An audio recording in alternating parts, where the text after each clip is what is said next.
Ketua Komisi 6 DPR dari fraksi Partai Golkar, Airlangga Hartarto, di Gedung DPR Jakarta Kamis 13 Februari, mendesak Menteri Perdagangan atau Mendak Muhammad Lutfi untuk segera mengimplementasikan Undang-Undang Perdagangan yang baru disahkan dalam rapat paripurna DPR.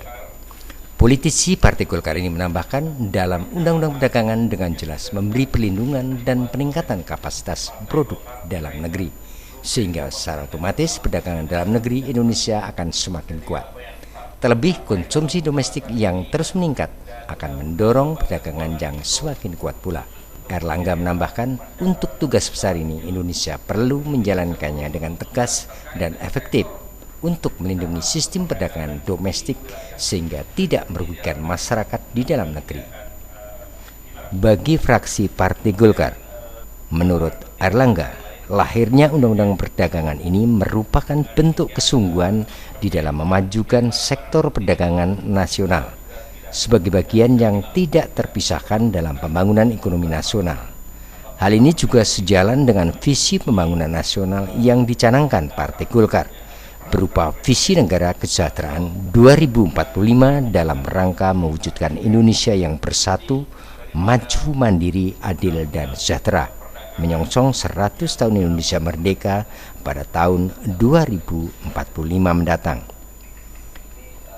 Airlangga menambahkan fraksi Partai Golkar berpendapat bahwa substansi yang diatur dalam Undang-Undang Perdagangan telah mengakomodir aspek-aspek mendasar yang diperlukan dalam rangka pengaturan sektor perdagangan, sekaligus perlindungan kepentingan nasional di dalam perdagangan. Jadi sangat tidak tepat apa yang dikhawatirkan oleh sejumlah kalangan bahwa Undang-Undang Perdagangan yang baru disahkan ini semakin membuka lebar pintu untuk liberalisasi perdagangan. Justru melalui Undang-Undang Perdagangan ini, aspek perlindungan atas kepentingan nasional di sektor perdagangan telah diatur dengan baik. Ketua Komisi 6 DPR ini menambahkan sejumlah aspek mendasar yang diatur secara baik dalam Undang-Undang Perdagangan.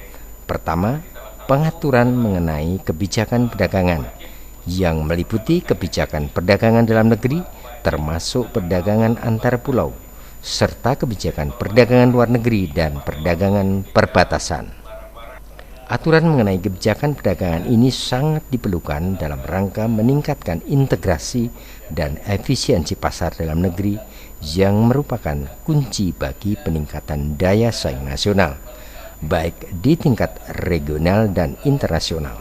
Kedua, pengaturan mengenai pengendalian perdagangan, baik untuk kegiatan perdagangan dalam negeri maupun perdagangan luar negeri.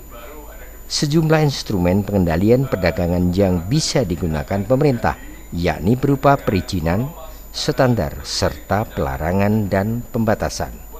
Ketiga, pengaturan mengenai pengendalian barang kebutuhan pokok dan atau barang penting dalam rangka pemenuhan kebutuhan nasional.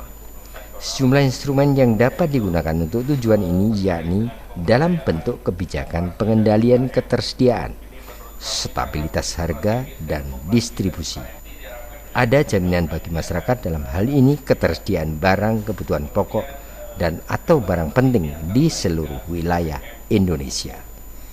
Samsul Baktiar melaporkan.